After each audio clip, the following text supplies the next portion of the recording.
the table, we have a variable here, which is A. And we don't know what value the variable stands for. So we have to find A. That's why I started with questions. We calculate for A. So in calculating for A, I sum up all the frequencies on the table and it goes to the total number of patients that was given in the question, which is 105.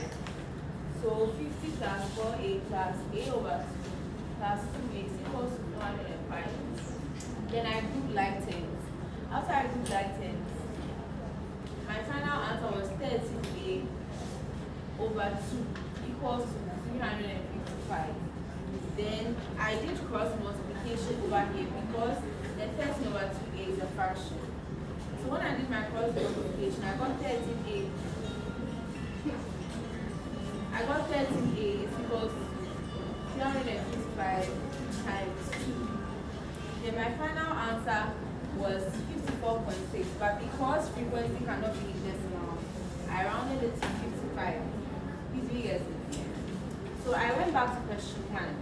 The facility with the highest number of antenatal visits. Now that I have my A, I can substitute it into the table here.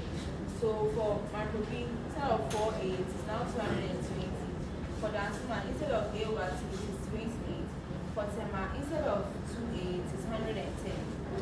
So according to the values I have here, the facility with the highest number of antenatal visits is macro B because their number of hospital visits is 220. Then for question 3, the facility with the least number of antenatal visits.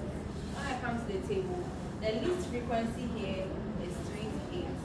So the hospital with the least number of antenatal visits is Ansuma Polyclinic. And question 4, calculate the adjusted total.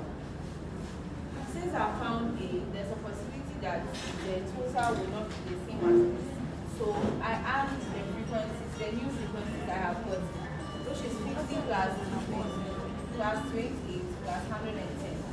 And I got 408 instead of the original 405. Then for the last question, how many clients visited the Ansuma Polyclinic? So here, the hospital visits can be equal to the clients who have visited the clinic. So the number of clients who visited the Ansuma Polyclinic is 28.